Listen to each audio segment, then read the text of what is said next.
membuat sesuatu itu dari hati ya. Karena kalau hatinya udah nggak beres, biasanya hasilnya jeblok. Hasilnya karena makanan itu bukan cuman jadi terus kita makan, enggak gitu. Kalau di hotel apalagi harus ada presentasi, platingnya seperti apa, sausnya bagaimana, terus shape-nya seperti apa, kayak gitu. Jadi ada artnya di situ, ya. Jadi ada seninya di situ. Masak itu seni ya, bukan sekedar kerjaan.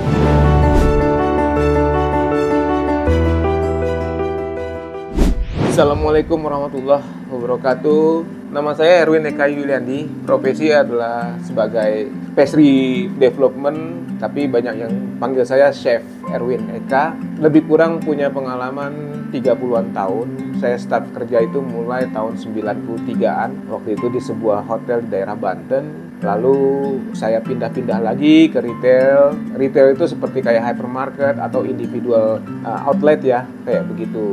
Dari situ saya juga ngerasain dari skill saya ini saya bisa bekerja di luar Indonesia, ada di beberapa negara yang berhubungan dengan pekerjaan yang saya geluti. Itu di Abu Dhabi, terus lalu sempet ke Sri Lanka sebentar, lalu di Singapura, lalu di Brunei sebentar, kembali lagi ke sini. Lalu saya punya profesi itu sebagai technical product advisor yang melakukan demo-demo cooking. Saya di situ bertugas untuk membuat presentasi atau implementasi dari produk-produk yang dijual basicnya di dua perusahaan itu.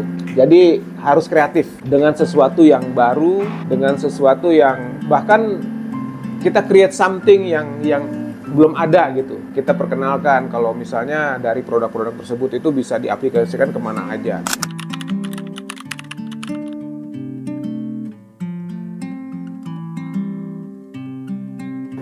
Yang menarik dari pembuatan resep itu kita harus harus kuat di kesabarannya. Karena membuat sesuatu tuh nggak kita setting resep terus langsung plek jadi, nggak bisa gitu. Kadang sebulan, kadang 2 bulan baru dapat fixnya. Apalagi saya di sini harus dengan ovennya harus disesuaikan, terus roti atau apa namanya, terutama croissant ya itu atau Viennoise itu pH airnya berbeda aja itu pasti efeknya beda. Lalu temperatur harus disesuaikan karena ini semua ada kolerasinya. Jadi harus pinter-pinter menemukan yang fix untuk dinikmati orang banyak supaya yang menikmati itu nggak kecewa dengan hasil produk yang kita buat. Terus dukanya itu lamanya itu kesabarannya. Jadi karena satu bahan itu belum tentu bisa cocok langsung. Contoh misalnya idealnya pemakaian garam sekian persen. Nah, karena produknya itu ternyata bermasalah ketika kita membuat tuh dia entah tuh kolaps atau apa, nah kita kurangi terus nanti gulanya dinaikin atau tidak, seperti itu. Ya tantangannya ya, bukan duka sebetulnya sih, tantangannya supaya kita lebih detail lagi dalam membuat resep karena resep tersebut akan dipakai untuk seumur hidup.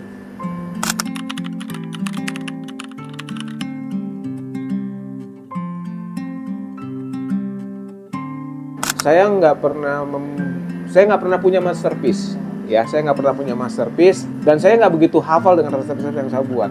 Saya kemana-mana selalu bawa buku ya, lalu bawa flash disk karena ya kekurangan saya nih suka lupa dengan sesuatu yang sudah saya buat. Makanya saya perlu ada pendamping anak-anak saya tuh saya pastikan mereka nulis apa yang saya buat karena saya kebanyakan on the spot. Saya lihat ini, saya lihat itu, saya kumpulkan, lalu saya membuat gitu. Nah, jadilah itu resep kayak begitu dan itu sering hilang.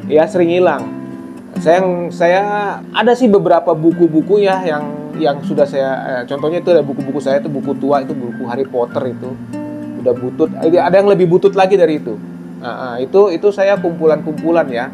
Jadi ada juga yang nggak murni saya buat sendiri, tapi saya duplikasi tapi itu tidak 100% ngikut kayak gitu karena pasti ada miss-missnya di situ. Jadi edit lagi gitu lewat development tadi. Ya, jadi kalau untuk roti kalau dibilang ya hampir seluruh dunia hampir sama sih resep ya. Kalau nggak telurnya yang berbeda, volume gulanya yang beda, atau enggak volume raginya atau teknisnya yang berbeda. Jadi kalau buat saya resep itu cuma panduan. Yang penting kreativitas sama motivasi dalam diri sendiri.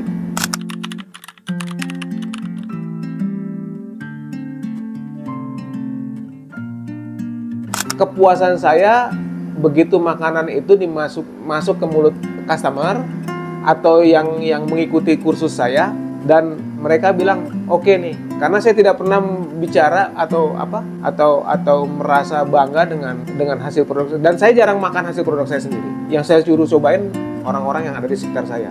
Jadi gimana rasanya? Enak? Oke. Baru saya coba sedikit, itu pun asal. Kalau buat saya sih ya makanan aja udah gitu. Saya seneng sih ya, namanya cooking, berbagi itu seneng gitu, baking apa. Intinya nggak ada lah merasa wah gitu, nggak gitu. Pokoknya ya insting aja gitu, nggak kalau ada yang istimewa ya mungkin menurut orang istimewa, kalau menurut saya sih biasa aja ya, namanya orang berkarya kan gitu. Istilahnya tetap apa adanya, tapi jangan stop berkarya. Tetap apa adanya, kita seperti ini, menyesuaikan ya, fleksibel ya. Ada di mana nih kita nih ya, itu kita fleksibel dengan lingkungan yang ada dulu.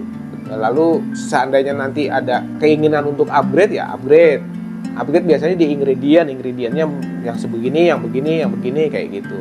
Dan itu buat saya perkembangan waktu ya, berjalannya waktu gitu.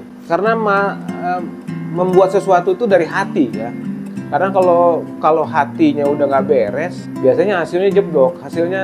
Karena makanan itu bukan cuman jadi terus kita makan, nggak gitu. Kalau di hotel apalagi harus ada presentasi, platingnya seperti apa, sausnya bagaimana, terus shape-nya seperti apa, kayak gitu. Jadi ada artnya di situ ya, jadi ada seninya di situ. Masak itu seni ya, bukan sekedar kerjaan.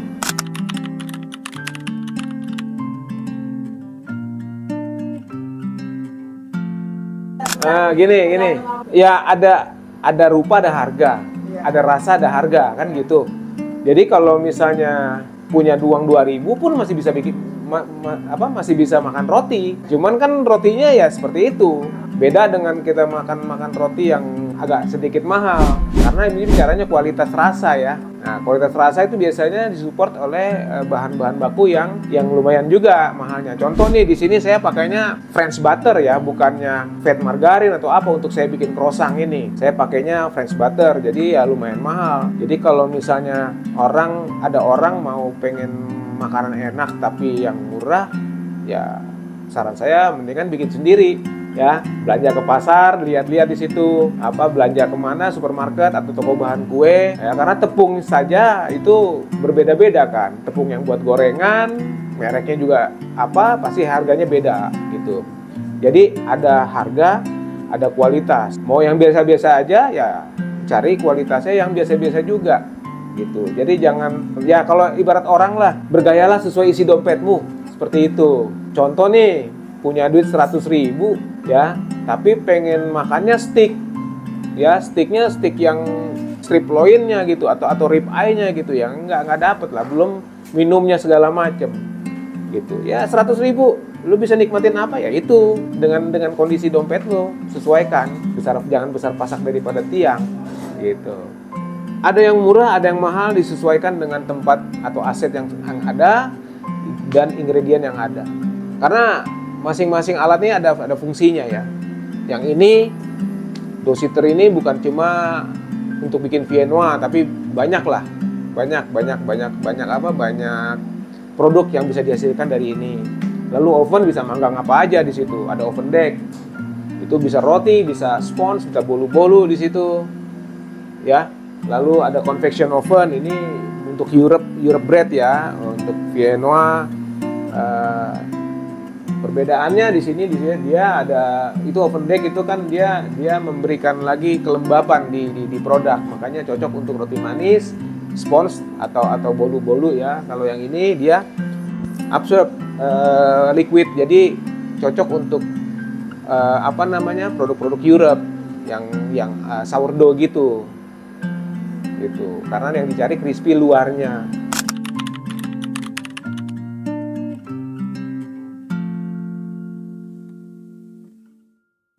Ya, jadi di kitchen itu udah harga mati ya, karena sanitasi, higienitas itu nomor satu.